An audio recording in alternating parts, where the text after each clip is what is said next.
This episode of Unboxed was brought to you by Ava Media and Oz Game Shop.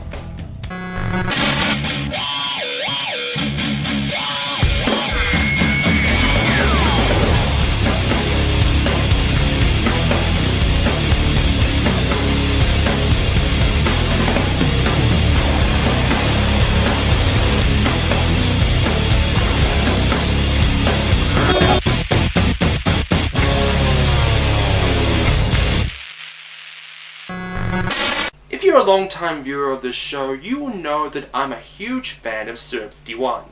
Killer 7 and No More Heroes are two of my favorite games of all time. Lollipop Chainsaw, while short, was one of last year's most unique games, and Shadows of the Damned was, So,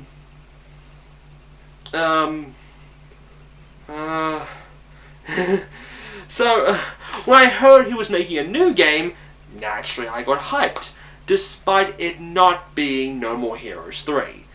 But when I heard the game was to be a spiritual sequel to Killer 7 and No More Heroes, well, all my money and bodily fluids left my person all at the same time. It wasn't pretty. So with that, this week on Unboxed, we look at the s3e29 Deep Silver published Killer is Dead. We begin the game with a man in a suit.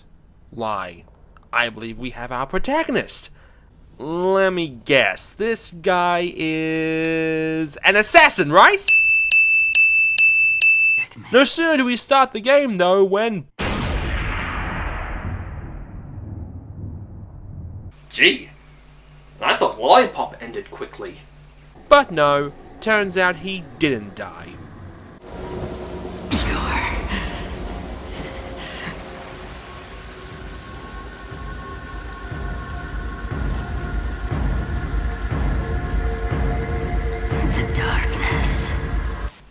No.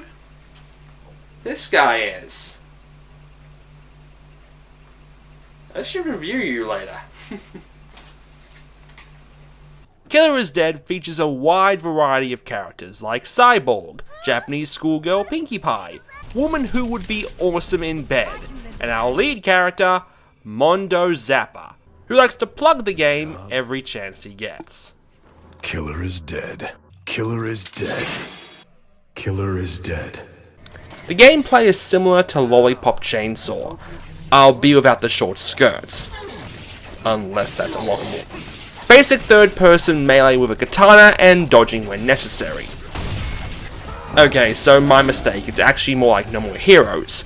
And like the other game this is apparently inspired by, most of this game is fueled by blood.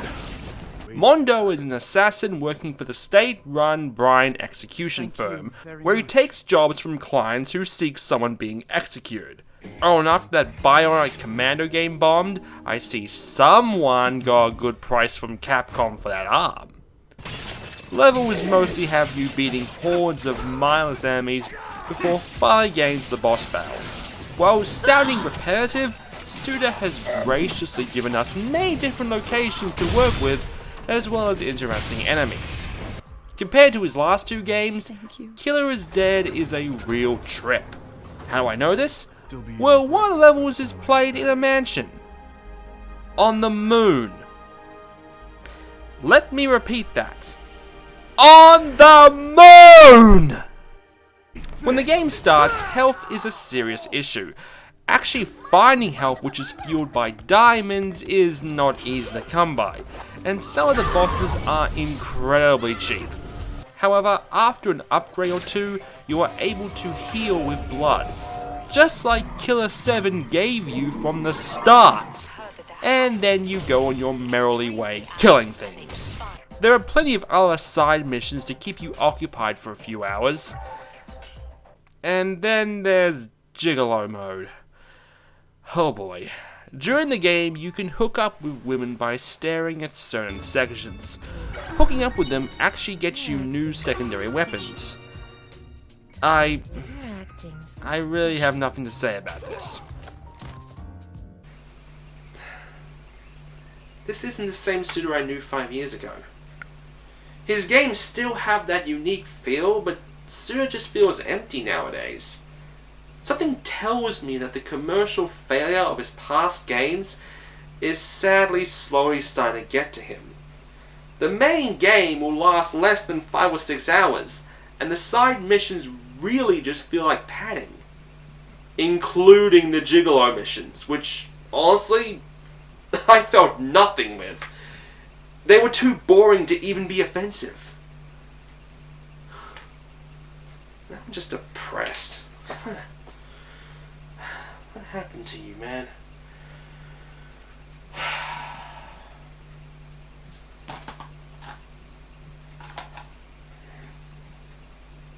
I think I'll play some Killer 7 to cheer me up.